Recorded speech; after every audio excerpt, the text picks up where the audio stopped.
7th, and say we have emerged from the era of civil rights to the era of human rights. And then he was assassinated in '68. Shortly after that, in an interview with Harry Belafonte, he made a comment that always stuck with me. He said to Harry Belafonte, "I'm afraid they are integrating into a burning house." Today in these times, not only climate crisis, climate chaos, and a climate cancer.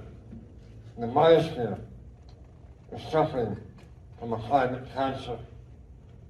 The climate cancer that we all endure and are suffering through and are going to be passing on to the next generation is driven by the pathogen of the fossil fuel industry. Relatives today, my name is Tupac, Enrique Acosta. We come to you with two very specific recommendations. The theme of these recommendations are encapsulated by the concepts of the right of free, prior, and informed consent and the principles of environmental justice. This is what Martin Luther King was speaking of. Environmental justice are principles within the U.S. civil rights contract. Free, prior, and informed consent emerged at the international level as a norm and a standard, which is very significant for this body, more than it would have been before, because it wasn't until 2007, with the United Nations Declaration on the Rights of Indigenous People, that this concept of free, prior, informed consent came to bear on the rights of Indigenous people.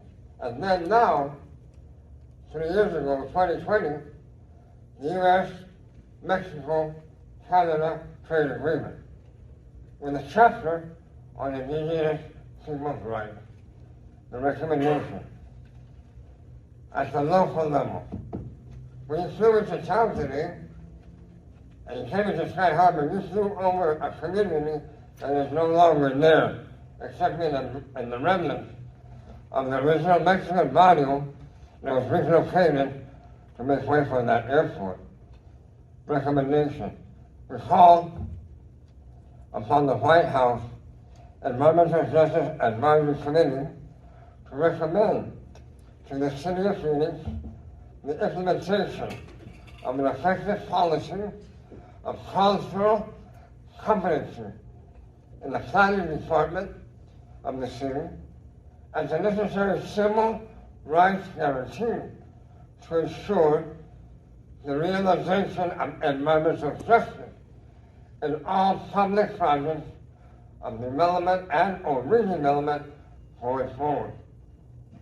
The issue here is the connection being made between the international standard of free, prior, and informed consent and the principle of environmental justice as they may apply at the local community level, without losing that linkage and systems of accountability at the international forum.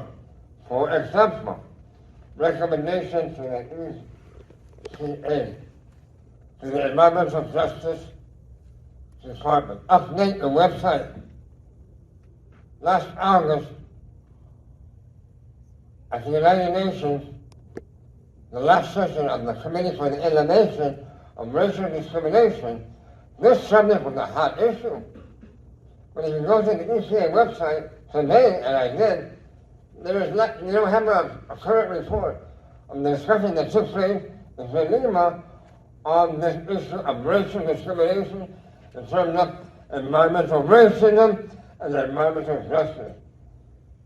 Therefore, what we are proposing now at the international level, as a grassroots community-based organization of indigenous peoples, it is the position of Tonatierra, our organization, that the international human rights standard of free, prior, and informed consent must not be linked concretely with programs and policies and mechanisms to evaluate those at the community level, linked to the civil rights guarantees of the principle of environmental justice across the board of all U.S. jurisdictions, and that effective reporting mechanisms be brought to bear to monitor these violations of human rights moving down the street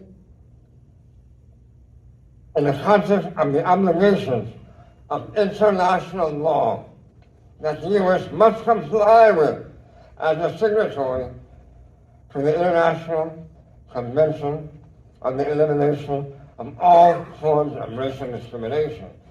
This advisory council is behooves you to instruct the department to update their website and provide the community with the information that is required to bring accountability to the issue of racial discrimination, which is still the practice across the board for our communities and the indigenous nations.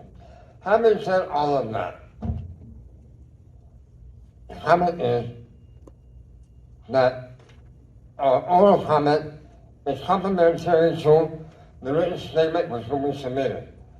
And we ask of you one last question for advice to the council. When the Motorola plant